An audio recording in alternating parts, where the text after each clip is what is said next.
you behold those who have been elected or appointed to serve you for the next term.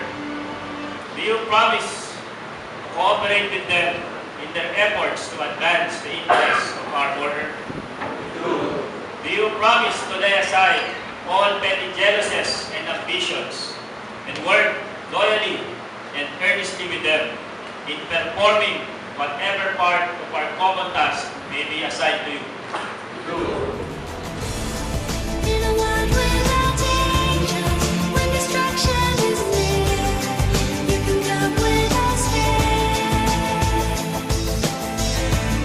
When the people are strangers, you will rest here with me in a moment of peace. In a world without danger, when destruction is near, you can come. So, dun sa mga bata na mayroong pananampalataya, mayroong pag-asa, okay? So, binabahagi namin ang anumang meron kami sa abot ng aming mga kaya para magkaroon ng katuparan yung mga hopes na yan. So, sino nakakilala sa inyo kay Dr. Jose Rizal? Pasang kamay. Ayan. Sino ba si Dr. Jose Rizal? Ani. Okay.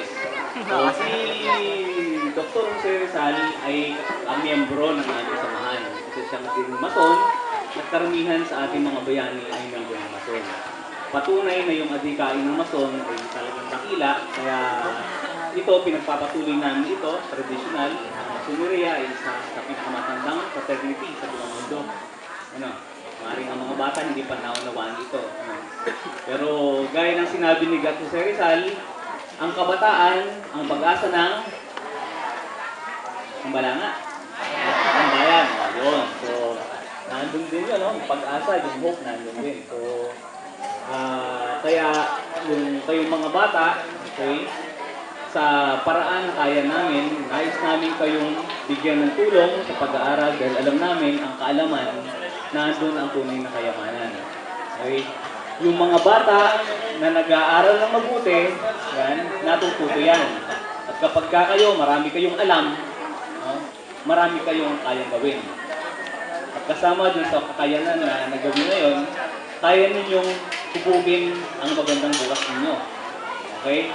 Kaya kami, yung ginagawa namin na ito, gusto namin, hindi para ibalik ninyo sa amin. Tulungan ninyo ang inyong sarili, naririto kami para magbigay din ng tulong sa inyo. So gusto namin, mapabuti kayo, magkaroon kayo ng magandang kinabukasan.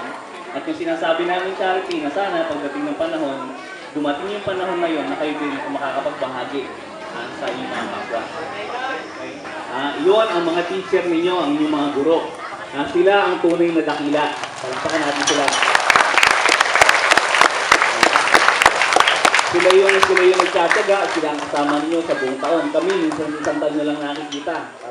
Una, isang magandang umaga po sa ating lahat, sa mga guro po at sa mga nanay at mga estudyante. So, unang-una, ako nga po pala si Kuya Aldrin. Yan. So, isa po akong miyembro ng tinatawag na youth organization na International Order of Demolay na Mount Samat chapter. So, bakit international? Kasi po, worldwide po kami. Katulad din po ng mga dad namin, mga mason. Kasi po, yung nagtatagpo bale ng aming organisasyon ay isang mason. So, kaya tawag po namin sa kanila, dad. Sa tatay po namin sila. So, yon. So, kami po ay tinatawag na Mount Samat chapter. So, andito po kami upang tumulong, makibahagi sa gawain ng mga dad namin, mga tatay po namin ito. Lalo't-lalo ang pamamahagi ng, lalo't-lalo sa mga estudyante, no? Pamamahagi ng tulong, yung tulong aral. So, ano nga po pala ang Order of Demolay? So, ito po ay katulad sinabi ko na isang samahan ng mga kabataang kalalakihan, no? So, fraternity rin po kami, pero hindi po kami katulad ng mga nababalitaan nyo sa TV, yung may mga hazing, no? Hindi po kami, so, mababait po kami, yan. So, yung merong, kung sa mga tatay namin, may tinatawag yung tatlong pillar po nila, which is, ano po yun, charity, hope, and brotherly love.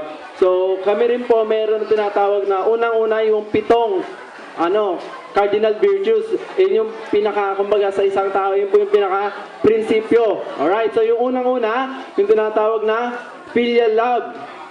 So filial love, sinasabi natin ito yung pagmamahal sa magulang. So, kayo ba, mahal niyo ba yung mga magulang nyo? Ay, yan, very good, tama. And then yung pangalawa naman is yung reverence for sacred things. Ito yung paggalang natin sa mga sagradong bagay. Okay? Higit sa lahat yung, halimbawa, nagsisimba tayo. Sino ba dito nagsisimba? Ayan, very good. So kayo ba, gusto nyo, nagkakalat ba kayo sa loob ng simbahan?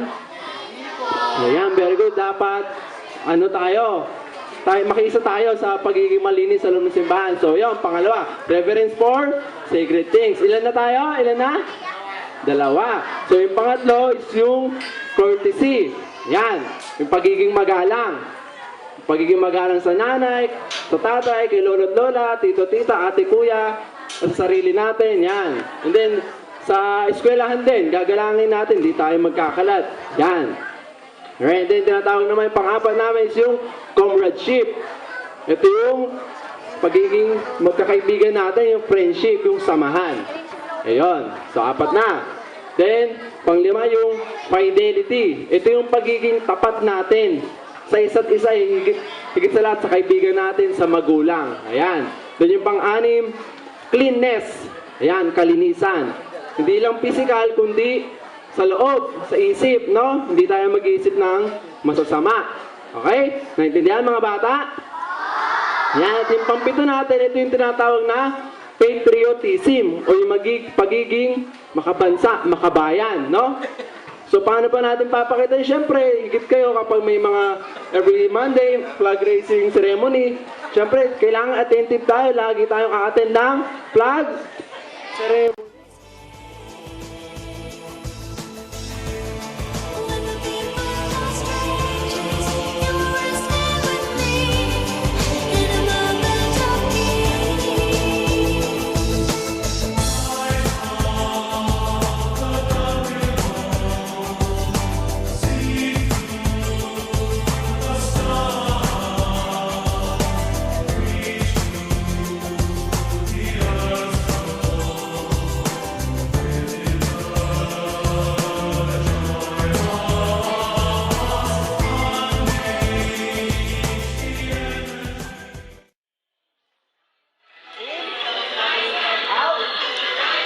In and shake it all around. One, two, go. So let us praise the Lord. Alright? Oh, lula, lula, lula.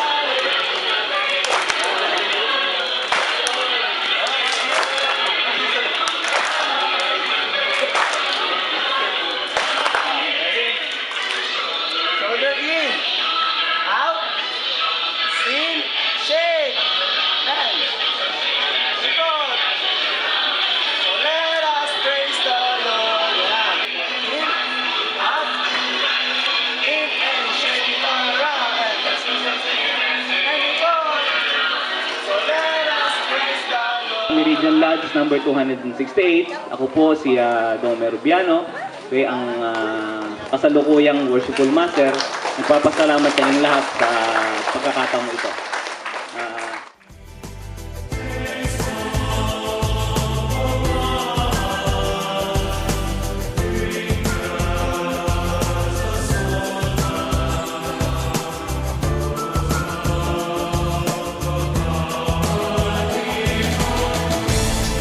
In a world without angels, when destruction is near, you can come with us here.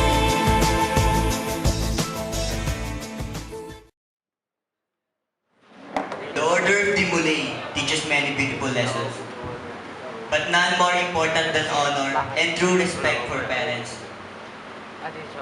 It is fitting, therefore, that before you leave this room, you should be called upon once again to stand before this altar in a few moments of special emphasis upon the virtue which has been given first place among the jewels, adorning the crown of youth, filial love. What do they talk about? They talk about